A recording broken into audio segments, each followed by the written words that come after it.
que vean este sistema anterolateral. Ya hemos descrito el sistema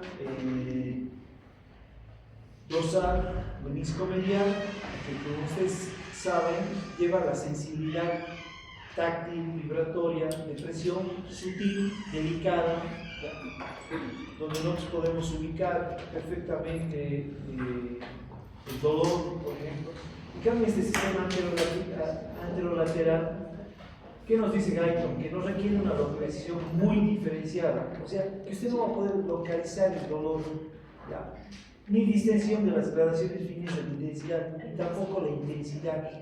Por ejemplo, como vemos aquí este dibujo, esta persona está con dolor abdominal difuso, o sea, no puede indicar exactamente dónde le está doliendo, ¿ya? Porque todo esto es transmitido por el sistema anterolateral. ¿Cuáles son las funciones del sistema anterolateral? Llevar la sensibilidad, sobre todo de la temperatura. Entonces, son estimulados cuando hay calor y cuando hace frío. Entonces, se produce la estimulación de los receptores. Igualmente, cuando existe prurito, igual es llevado por vía anterolateral.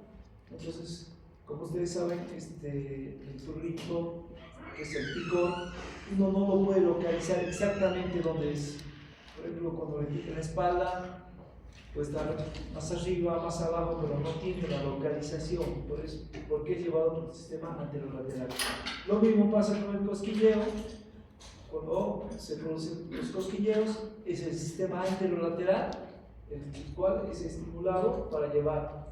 Lo mismo pasa los impulsos nerviosos cuando hay relaciones sexuales, lo mismo lo hace esta vía anterolateral.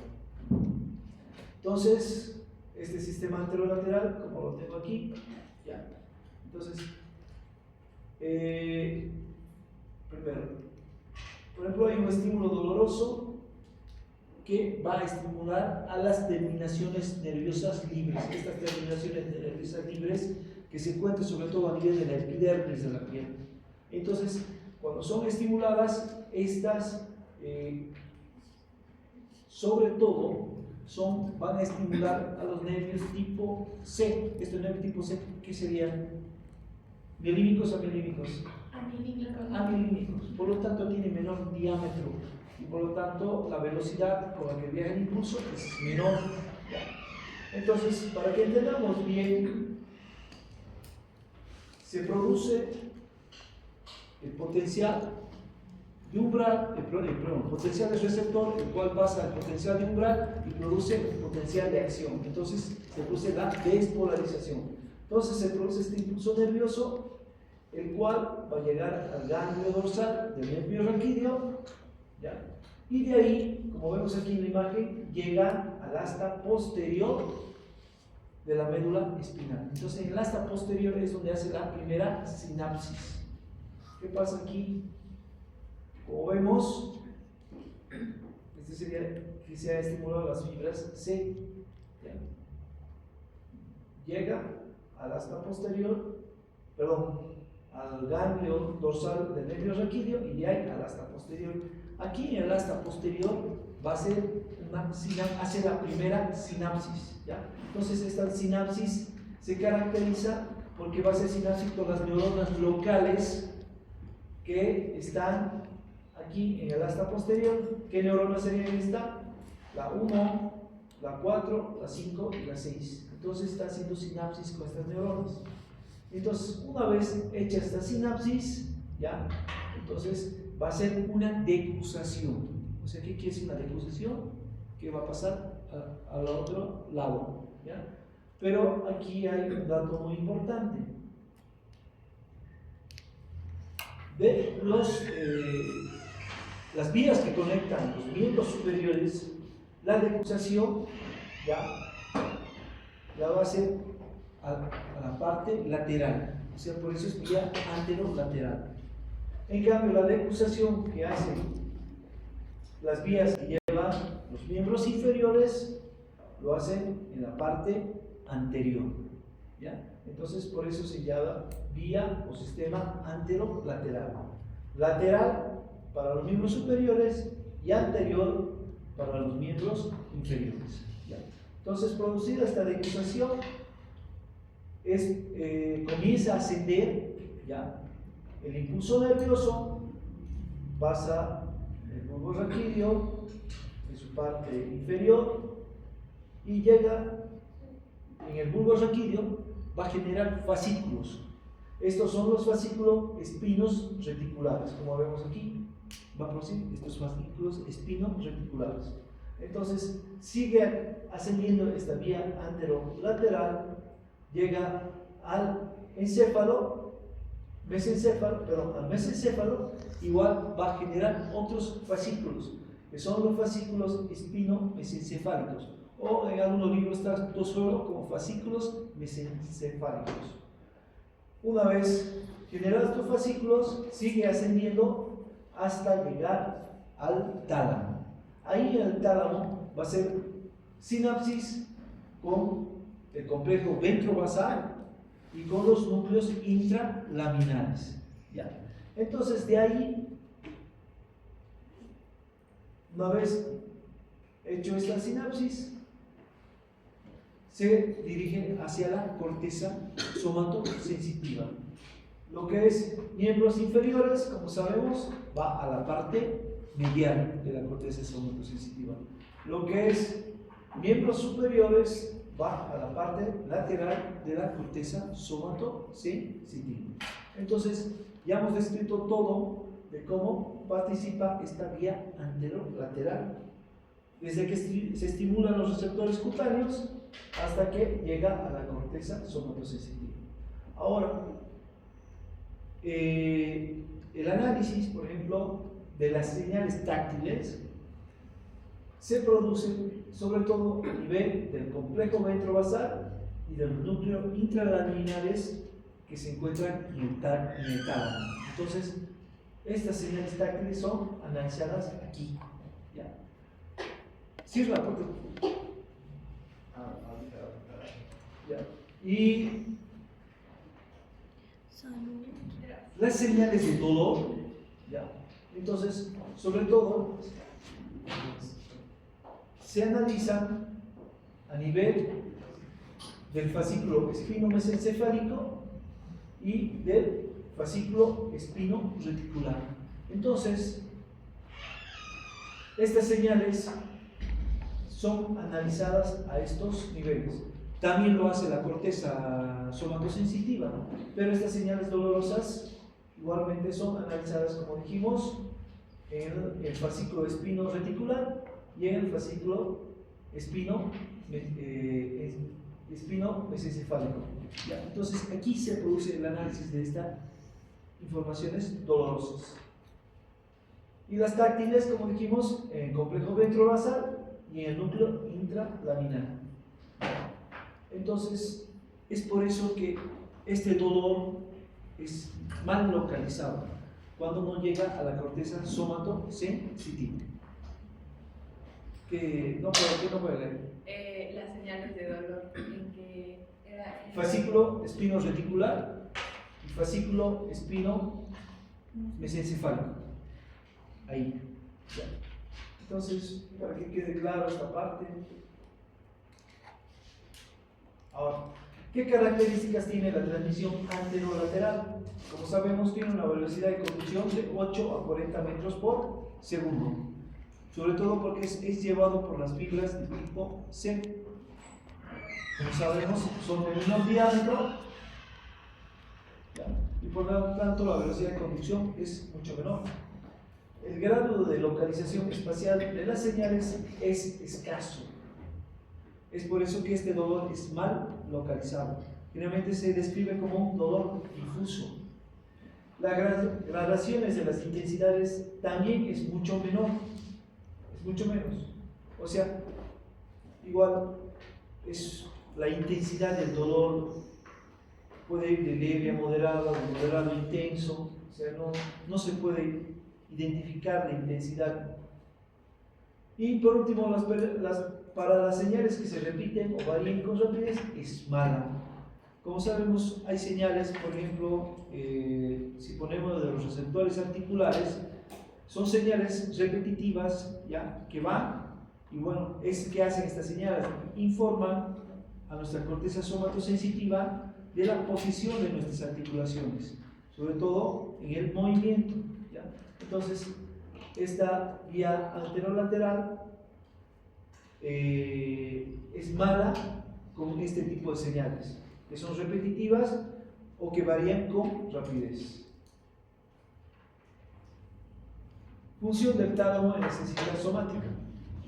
Aquí Guyton, bueno, como hemos descrito, miren, aquí están terminaciones nerviosas libres, las cuales son, por ejemplo, a esta persona aquí, pongamos que se dobló el tobillo, son estimuladas estas terminaciones nerviosas libres, se despolarizan y el impulso va a viajar por estas neuronas hasta el ganglio dorsal raquídeo, llega al asta posterior, va a hacer sinapsis con las neuronas locales del asta posterior. ¿Qué neuronas serán? 2, 4, 5 y 6. 1, 4, 5 y 6. Aló, buen día. Entonces, la estimulación pasa por este y hace la sinapsis primero con las neuronas locales. Dijimos 1, 4, 5 y 6. ¿Ya? Luego de hacer esta sinapsis, entonces hace la decusación. Si corresponde a los miembros inferiores, ¿hacia dónde la decusación? Hacia los anteriores. Anterior. ¿No es? Es una vía anterior. Pero si es una decusación en los miembros superiores, es lateral. Entonces, luego, como vemos aquí, hace una vía ascendente, como vemos, la cual puede ser lateral o aquí está, medial. Entonces, pasa bulbo raquídeo, pasa el mesencéfalo, genera sus fascículos, como vimos, los espinos reticulares y los espinos mesencefálicos. Luego llega al tálamo y, como dijimos, aquí hace sinapsis con el núcleo ventrovasal y con el núcleo intralaminares. Y de ahí la información va a pasar hacia la corteza somatosensitiva. Ahora, una parte de Guyton habla de las funciones del tálamo. ¿Cómo lo explica esta parte? Dice, si hacemos una recepción bilateral de la corteza somatosensitiva, ¿qué iría a pasar? Lo que pasa es que la sensibilidad sutil, delicada, se quedaría anulada, ¿ya? Entonces, no se produciría. Si no actúa la corteza somatosensitiva, esta sensibilidad táctil, vibratoria, de presión, que es sutil, delicada, se anula totalmente. Entonces, el tálamo puede cumplir estas funciones analizando las sensibilidades de dolor, las sensaciones táctiles, ¿ya? Entonces, una sensación dolorosa sí podría ser analizada, pero sería un dolor mal localizado, ¿ya? O sea, usted no podría indicar exactamente dónde le duele.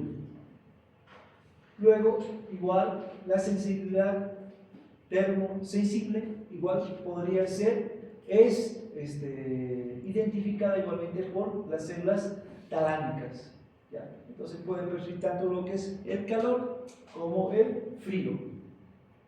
Y igualmente la sensibilidad que produce el prurito puede ser identificada por estas células del tálamo. Entonces, estas serían las principales funciones del tálamo. Hay una parte que me habla de las señales corticofugas, ¿ya? Estas señales corticofugas se producen a nivel de la corteza. Entonces, ¿qué hacen estas señales? Regulan la intensidad de la entrada sensitiva y se caracterizan porque son neuronas inhibitorias. Entonces, estas señales corticofugas serían más o menos retrógradas. ¿Por qué? Porque producen una disminución de la dispersión lateral sensitiva. ¿Ya? Como hemos visto, cuando existe una neurona que se despolariza en la vía sensitiva, esta comienza a ascender y es la señal, se produce una divergencia. ¿Por qué? Porque estas señales se tienen que amplificar. ¿Ya? Entonces, cuando hay esta dispersión, esta disminución de las sensaciones laterales, entonces, sobre todo, estas señales corticofugas van a producir la inhibición de estas partes laterales. ¿Ya? Entonces, así las señales sensitivas van a ingresar sobre todo en la parte central. ¿Ya? Entonces, por eso dicen disminución de la dispersión lateral sensitiva. ¿Qué más producen? Mantienen al sistema sensitivo operando dentro de los márgenes de sensibilidad. O sea, gracias a esta inhibición que producen estas señales corticofugas, esta sensibilidad no es exagerada. ¿Ya? Entonces, más que todo, ustedes cuando vean para el año fisiopatología, van a hablar mucho del umbral del dolor. ¿Ya? Entonces, sobre todo, se debe a estas neuronas inhibitorias. Ahora, ¿quién tiene el umbral del dolor más bajo? ¿El hombre o las mujeres? El hombre. O sea, ¿quién siente más dolor? Cuando el umbral es más bajo, tolera más el dolor. ¿Qué dicen? ¿Qué dice Héctor? ¿Quiénes aguantan más el dolor? ¿El hombre o las mujeres? ¿Quiénes toleran más el dolor? ¿Ah? ¿Qué dices, Javier? ¿Quién tolera más el dolor?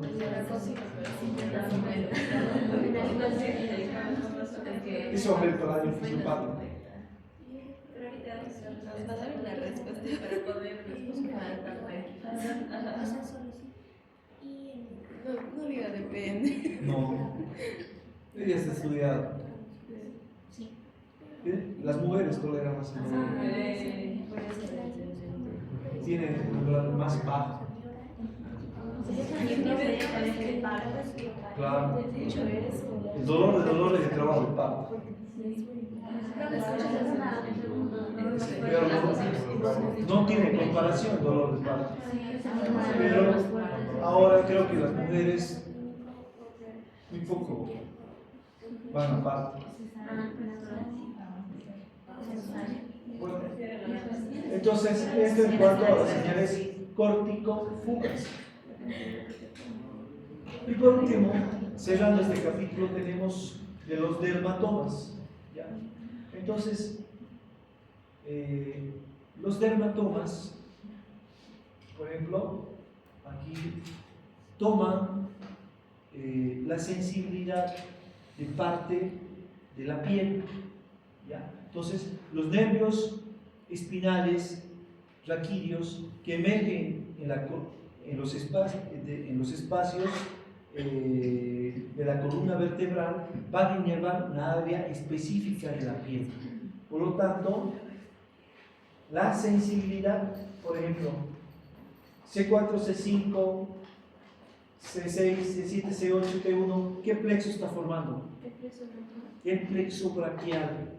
¿Ya? Entonces, esto yo lo voy a dividir en dermatomas. Estos dermatomas me llevan la información sensitiva de estas áreas en específico. Por ejemplo, yo voy a saber que C8, por ejemplo, y parte de C7 están formando el nervio cubital. Entonces, me está llevando información sensitiva, dolorosa, táctil, vibratoria de esa parte del cuerpo. Si hablo de C6, sobre todo, el nervio radial. ¿Ya? Entonces lleva información sensitiva, vibratoria, táctil de esta parte de la piel. ¿Ya? Entonces, ¿por qué es importante saber todo esto? ¿Ya? Sobre todo Por ejemplo, si usted quiere bloquear un nervio, ¿ya? Por ejemplo, si quiere operar todo el brazo, aquí en la parte proximal, ¿ya?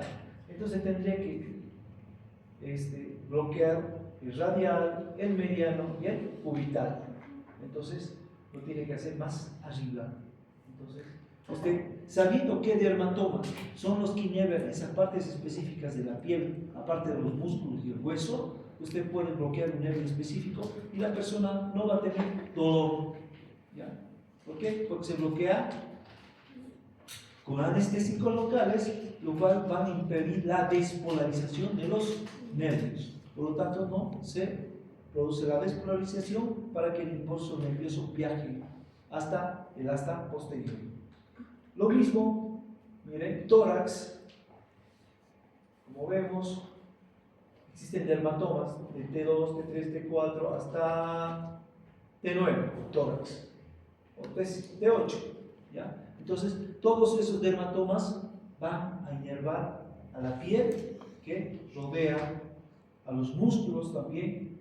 Es por eso que nosotros, si bloqueamos estos dermatomas de T2 hasta T7, podemos bloquear todo el tórax y la persona no sentiría dolor. Lo mismo, abdomen, bloqueamos T9, T10, T11, T12, igual producimos un bloqueo sensitivo de toda esta área inervada. Lo mismo, miembros inferiores, todos los nervios que emergen llevan información sensitiva desde T12 hasta L5, hasta S1. Entonces, yo igualmente, sabiendo dónde emergen estos nervios, por ejemplo, la anestesia raquídea o la anestesia peridural, ¿qué hace? Bloqueo de los dermatomas. Es por eso que usted no siente dolor cuando lo opera. Entonces, esto es muy importante de saber los dermatomas, qué partes están inervadas. Por ejemplo, igual, si se produce una fractura de la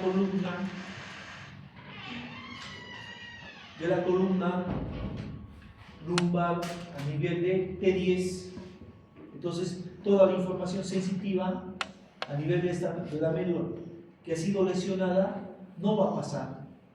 Podríamos decir que se produce un cortocircuito de este nivel. Entonces, ¿qué llegaría a pasar aquí? Si se fractura, se lesiona la columna, la persona perdería la sensibilidad desde T10, corresponde a nivel del ombligo, ¿ya? Desde el ombligo para abajo. Entonces, la información sensitiva no se podría transmitir. Por ejemplo, las personas que tienen este tipo de lesiones, es por eso que pierden la sensibilidad y muchas veces, si necesitan algún tipo de cirugía, no necesitan que les coloquen anestesia. Directamente se les puede operar porque ellos no van a sentir dolor. Aparte de estar lesionada la vía sensitiva, va a estar lesionada la vía motora, o sea, todo lo que baja por el asta anterior. Por lo tanto, esta persona igualmente va a tener una paraplegia, o sea, la falta de movilidad, sobre todo de los miembros inferiores. Entonces, esta es la importancia de por qué saber los dermatomas. Por ejemplo, si usted le llega un informe del imagenólogo que le ha hecho una tomografía de la columna o una resonancia mejor y me dice, me informa que tiene una lesión medular a nivel de T8. Entonces, si sabemos que hay una lesión medular a nivel de T8, más o menos vamos a saber que más o menos desde el apéndice sifoides para abajo, el paciente no va a tener sensibilidad. Entonces, esto es importante porque saber qué área qué dermatoma está inervando el área que estamos describiendo. Bueno, entonces, esto sería todo lo que es sensibilidad somatosensitiva del capítulo 48.